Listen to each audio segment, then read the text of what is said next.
یا کسی بڑے اسٹوڈیو میں جا کے پوری رات کے لیے بیٹھ جانا زیادہ بہتر کیا ہے؟ مسجد میں اگر آپ بیٹھے ہوئے ہیں تو آپ کو سانس لینے پر بھی ثواب مل رہا ہے۔ پھر یہ بھی میں ضرور عرض کروں گا کہ آپ نے فار ایگزامپل ایک پروگرام لگایا ہوا ہے، رات 10 بجے آپ نے لگایا اور سحر تک دیکھ رہے ہیں، اس سے آپ کو کتنی روحانیت ملے گی، اور آپ مصلی بچھا کر صلاۃ التسبیح پڑھ رہے ہیں، 1 گھنٹے کے لیے اللہ کا ذکر کر رہے ہیں، 1 گھنٹے کے لیے تلاوت و قرآن اور ترجمہ و تفسیر پڑھ رہے ہیں، اس سے روحانیت کتنی ملے گی خود اپنے آپ سے سوال کریں اور اس قیمتی رات کو ضائع نہ کریں۔ اگر آپ یہ دیکھیں کہ اب میرے خیال میں آپ ہی کی بات کو اور اس ٹپ کو دیکھتے ہوئے بہت سارے لوگوں نے جو خصوصی نشریات کا پروگرام ہوتا ہے وہ مسجد سے ہی لائیو کرنا شروع کر دیا، تو آپ مسجد میں بھی ہیں اور اللہ کا ذکر بھی کر رہے ہیں، لیکن بس آپ کی پہلی والی بات کہ اللہ تعالیٰ کا قرب حاصل کرنے کے لیے جو بھی طریقہ ہو، اگر آپ سمجھتے ہیں کہ گھر میں کچھ لوگ شاید اس پروگرام میں جا کے پھر بھی ذکر الہی میں مصروف ہو سکتے ہیں، گھر میں ان کو وہ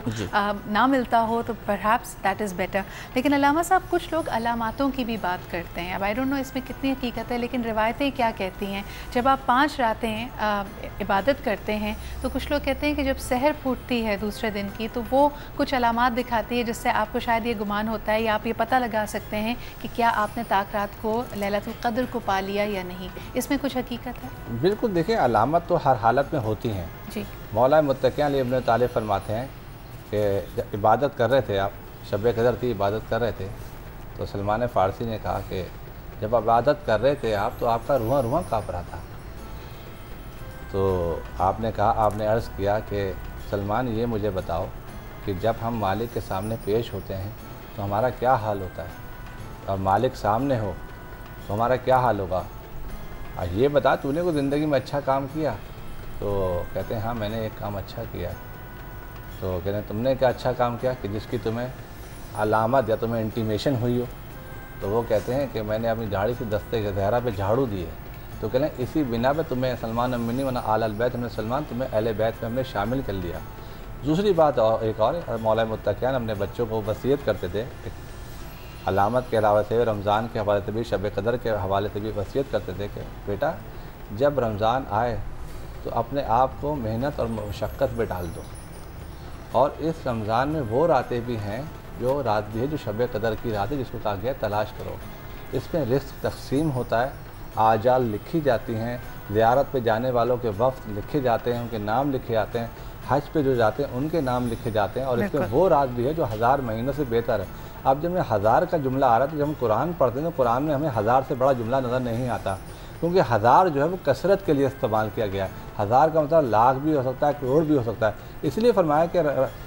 پروردگار کا بھی ذکر کرو، محمد کا ذکر کرو، اس کی آل کا بھی ذکر کرو، اور ان شب میں آپ درود کثرت سے پڑھیں اور سورہ قدر کثرت سے پڑھیں تاکہ تمہارے آنے والا وقت تمہارے لیے اچھا، اور تمہارے لیے خدا جو عالم لکھ رہا ہے وہ اچھا لکھتا چلا جائے۔ بالکل صحیح، بالکل ایک دفعہ پھر اسی بات کو ریپیٹ کریں گے کہ درود پاک آپ کثرت سے پڑھیں اس شب میں، اور ساتھ ہی ساتھ جس طرح کہ کہا گیا کہ سورہ قدر کا بھی جتنا آپ ورد کر سکتے ہیں یہ اچھا اور مسنون سمجھا جاتا ہے۔ اس پہ ایک چھوٹا سا بریک لیتے ہیں، بریک کے بعد واپس آئیں گے، گفتگو کو آگے بڑھائیں گے، کیونکہ خاص طور پہ لوگ یہ بھی جاننا چاہتے ہیں کہ کیا وجہ ہے کہ آپ کچھ عبادتیں یعنی کچھ وظائف اس سے منسوب کر دیتے ہیں خاص دنوں سے، کیا وہ صحیح ہے؟ دوسرا ہمارے پاس ایک سوال آیا تھا کہ آخری عشرے میں رمضان المبارک میں کیا کاروبار نہ کرنے کے حوالے سے کچھ کہا گیا ہے؟ کیونکہ جس طرح ہم خاص طور پہ جمعے کی نماز کے حوالے سے سنتے ہیں کہ اپنے کاروباروں کو چھوڑ دیں اور اس وقت اللہ کی طرف رجوع کریں، کیا ایسا ہی کوئی پیغام، کوئی ایسی ہی بات آخری عشرے کے حوالے سے ہے یا نہیں؟ اس پہ بات کریں گے ایک چھوٹے سے بریک کے بعد۔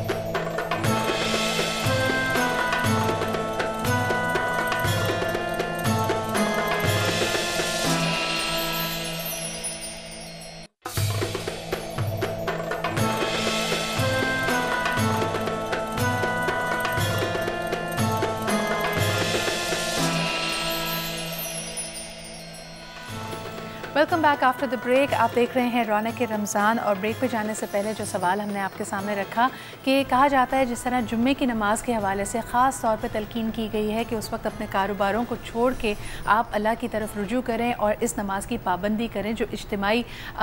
نماز ہے مسلمانوں کی، لیکن کیا ایسا ہی کوئی حکم خاص طور پہ رمضان مبارک کے آخری عشرے کے لیے دیا گیا ہے؟ یہ ہمارے پاس سوال آیا تھا، تو ہم چاہیں گے کہ مفتی صاحب اس پہ ہماری تھوڑی رہنمائی کیجیے۔ دیکھیں ہمارے ہاں تو اسی عشرے میں کاروبار عروج پر ہوتا ہے، اگر اسے منع کر دیا جائے گا تو لوگ ویسے ہی دین سے دور ہیں اور زیادہ دور ہو جائیں گے۔ کاروبار کی کوئی ممانعت نہیں ہے، کاروبار کیا جا سکتا ہے، ہاں یہ ضرور کہوں گا کہ آخری عشرہ بہت اہم ہے کہ رمضان اپنے پک پر کہہ لیجئے یا اپنے عروج پر کہہ لیجئے، عروج پر پہنچ کر جہنم سے آزادی کے مژدے سنا کر جا رہا ہوتا ہے، تو اس میں بازاروں میں وقت گزارنا یہ زیادہ بہتر نہیں ہے۔ میں اکثر عرض کرتا ہوں ہمارے مسلمانوں کو چاہیے کہ عید کی تیاری کوشش کریں رمضان سے پہلے کر لیں، کیونکہ یہ راتیں ہیں لیلۃ الجائزہ، حتیٰ کہ جو چاند رات آتی ہے عید اگلی صبح کو ہوتی ہے تو اسے لیلۃ الجائزہ کہا جاتا ہے، انعامات کی رات، کہ مزدور نے پورا مہینہ مزدوری کی ہے، اب اللہ تعالیٰ انہیں انعامات عطا فرما رہا ہے۔ حضرت عمر رضی اللہ عنہ کو عید کے دن دیکھا تو آپ بڑے عابدیدہ اور رنجیدہ تھے، تو کہا یا امیر المؤمنین عید کا دن ہے اور آپ رو رہے ہیں، یہ تو خوشی کا دن ہے۔ تو آپ نے فرمایا، ایک تاریخی جملہ آپ نے کہا کہ لیس العید لمن لبس الجدید انما العید لمن خاف الوعید۔ آپ نے فرمایا عید تو اس کے لیے ہے کہ جسے پتہ ہو کہ میرے روزے قبول ہو گئے، میری تراویحاں قبول ہو گئیں، میری عبادات قبول ہو گئیں، مجھے اپنی عبادات کے حتمی طور پر قبول ہونے کا نہیں پتہ۔ تو آپ نے کہا کہ عید اس کے لیے نہیں ہے جس نے نیا لباس پہن لیا،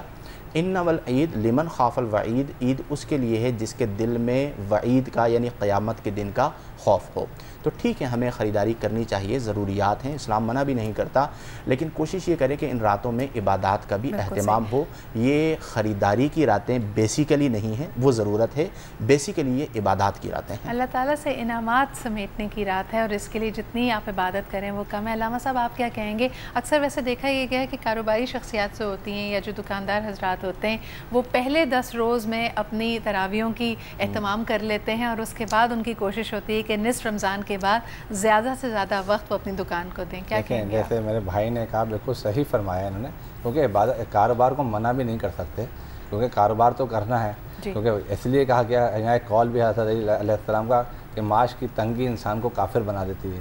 تو کاروبار تو کرنا ہے، مگر یہ جو راتیں ہیں یہ عبادت کی راتیں ہیں۔ تو بعض لوگ جو کرتے ہیں، بعض لوگ جو ہے تراویح پہلے 3 دن میں کر لیتے ہیں، کوئی 6 دن میں کر لیتے ہیں، میں ان کو بھی برا نہیں کہوں، وہ بھی اپنے لحاظ سے صحیح ہیں، کیونکہ وہ دنیا بھی دیکھ رہے ہیں اور آخرت بھی دیکھ رہے ہیں، دونوں کو، گھر والوں کو بھی دیکھ رہے ہیں، کیونکہ ایک آدمی حضرت علی علیہ السلام کا آیا اور کہنا میں تو یہیں بیٹھوں آپ کی خدمت کروں، بولا جو گھر پہ بیٹھے وہ کس کی ذمہ داری ہیں؟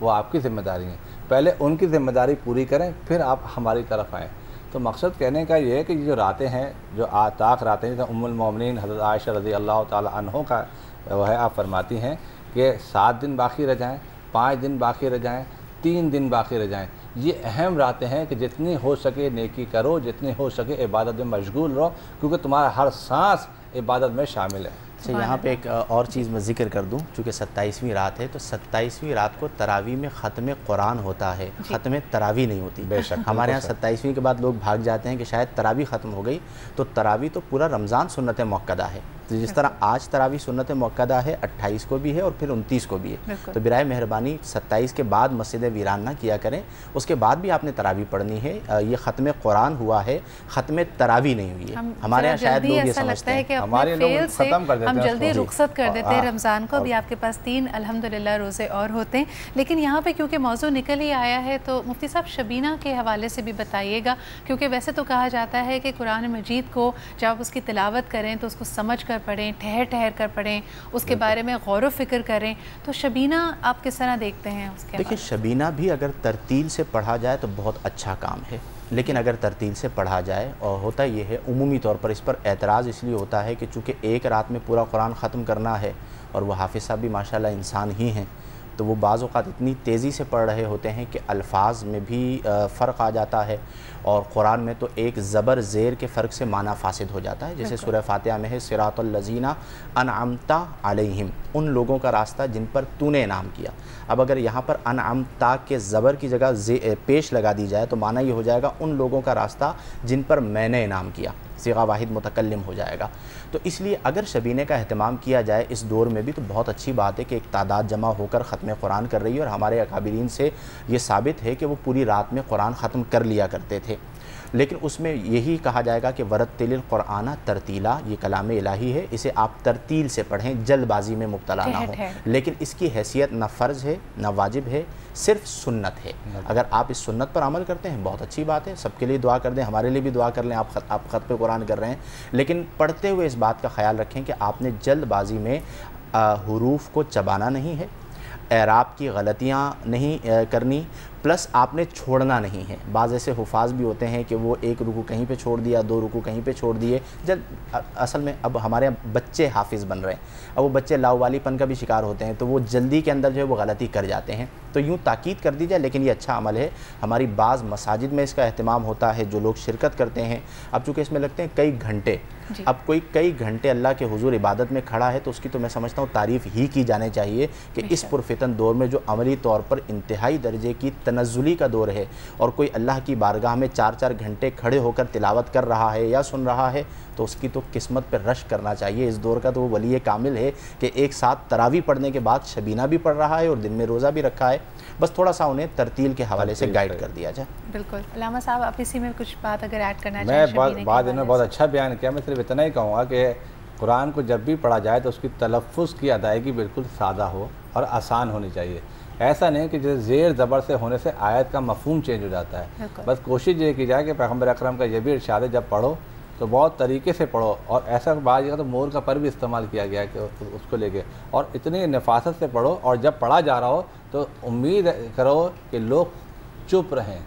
بیچ میں گفتگو نہ کریں جب قرآن کی تلاوت ہو رہی ہو. آپ نے یہاں پہ جس طرح ذکر کیا سیرت انبیاء کے حوالے سے, تو مفتی صاحب اس پہ تھوڑا سا ہماری گائیڈنس کیجیے گا کہ قصص الانبیاء جب بیان کیے جاتے ہیں تو اکثر اس میں ایسی ڈیٹیلز ہوتی ہیں جن کا ذکر ہم قرآن حکیم میں نہیں دیکھتے, تو اس کی کیا روایت ہوتی ہے, کہاں اس کی تحقیق یا تفسیر سے ہمیں یہ پتہ لگتا ہے؟ اور کئی لوگ اکثر اس مغالطے میں رہتے ہیں کہ شاید we go beyond what is stated in Quran, تو آپ کیا کہیں گے؟ دیکھیں, قرآن میں 500 آیات احکام کی ہیں کہ جن میں ہمیں کہا گیا ہے کہ نماز پڑھنی ہے, زکوٰۃ دینی ہے, صلہ رحمی کرنی ہے, وغیرہ وغیرہ. اس کے علاوہ بقیہ قصص القرآن کہلاتے ہیں, جن میں پچھلی امتوں کے کچھ واقعات ہیں عذاب کے, اور کچھ واقعات گزشتہ انبیاء کے ہیں. اب قصص القرآن میں ہمارے ہاں بڑا رطب و یابس مارکیٹ میں آ گیا ہے کہ غیر مستند لوگوں نے کتابوں میں ان واقعات کو کہانی کے انداز میں جمع کر دیا ہے. تو اس میں میرا مشورہ تو یہی ہے کہ آپ قرآنی واقعہ پڑھیں تو قرآنی تفسیر کے ساتھ پڑھیں, اور اس پر اگر آپ کتاب کے حوالے سے پوچھنا چاہیں تو غالباً قصص القرآن عبد الرزاق بھترالوی صاحب کی ایک کتاب میں نے دیکھی ہے, ہمارے یہاں اردو بازار سے مل جائے گی. وہ بڑی مستند کتاب ہے, غالباً میرے ذہن میں آ رہا ہے, چونکہ انہوں نے قرآنی آیات کی روشنی میں ترجمہ کر کے ان چیزوں کو جمع کر دیا ہے. تو بس اس چیز کا خیال کیا جائے. کچھ ایسے واقعات ہوتے ہیں کہ جن میں انبیاء کی طرف عیب کی نسبت ہے, انہی کتابوں میں وہ لکھ دیے گئے ہیں. اب ایک عام آدمی تو نہیں اس کی چھان پھٹک کر سکتا کہ یہ ٹھیک ہے یا یہ غلط ہے, تو اس سے پھر کسی مستند عالم سے پوچھ لیا جائے کہ جی میں نے اس موضوع پر مطالعہ کرنا ہے, آپ مجھے سجیسٹ کر دیجئے کہ کون سی کتاب پڑھنی ہے. اب ہم چونکہ کتابوں سے وابستہ عمومی طور پر رہتے ہیں پورا سال ہی, تو اندازہ ہوتا ہے کہ کون سا مستند آئٹر ہے, کون سا غیر مستند ہے, کس کی عبارات اور کس کی تحریر میں سقم ہے, کمزوری ہے, کس کی تحریر مضبوط ہے اور دلائل کے مطابق ہے. تو یہ زیادہ بہتر رہتا ہے. اگر آپ خود لینے جائیں گے تو بعض ایسے رائٹر ہیں کہ جو غیر عالم ہیں اور انہوں نے صرف اردو کتابوں سے دیکھ کر لکھ دیا, آگے اچھے انداز میں مرتب کر دیا, لیکن ہمارا جو ذخیرہ ہے وہ چونکہ عربی میں ہے, تو وہ لکھنے والا جو عربی جانتا ہو اس کی تحریر میں, اور وہ رائٹر جو عربی نہ جانتا ہو اس کی تحریر میں زمین آسمان کا فرق ہوتا ہے. بہت بہت شکریہ مفتی صاحب اس حوالے سے رہنمائی کرنے کا. اور یہاں تو یہ کہا جاتا ہے کہ زیر زبر کا فرق بھی نہ ہو, اور خصوصاً جب ہم ان قصص الانبیاء کی بات کرتے ہیں تو اس میں اکثر یہ دیکھنے میں آتا ہے کہ اگر آپ قرآن حکیم کی طرف دیکھیں تو یہ قصے یا یہ کہانیاں آپ کو ہدایت کی طریقے سے بتائی جاتی ہیں. It is not a history book. اس میں آپ کو کئی دفعہ یہ نہیں پتہ چلے گا کہ اس زمانے کی بات ہو رہی ہے, جو کہ اکثر بحث میں لائی جاتی ہیں. مگر بہرحال یہ ایک بہت ہی خاص طور پہ آج کی رات کے حوالے سے کہ اپنی دعاؤں میں اللہ تعالیٰ کی رغبت کو, اس کی قرب کو پانے کی کوشش کیجیے. اور خاص طور پہ یہ بھی کہ ہم اکثر اپنی دعاؤں میں ایک طرح سے ڈٹ سے جاتے ہیں کہ ہم اللہ تعالیٰ سے ضد کرنے لگتے ہیں کہ ہمیں یہی چاہیے, یا التجا کرتے ہیں, جو کہ اچھی بات ہے, لیکن اس سے بھی زیادہ افضل ہے کہ آپ اللہ تعالیٰ کی رضا میں راضی ہو جائیں اور آپ یہ دعا مانگیں کہ جو آپ کے حق میں بہتر ہے, جو صرف اللہ رب العزت جانتا ہے, وہ آپ کو عطا ہو. اسی نوٹ پہ ہمارے آج کے پروگرام کا اختتام ہوتا ہے. بہت بہت شکریہ مفتی صاحب, بہت بہت شکریہ علامہ صاحب for being here with us, اور ایک دفعہ پھر آپ سے اجازت چاہتے ہیں. کل آپ سے دوبارہ ملاقات ہوگی. اپنا خیال رکھیے. خدا حافظ.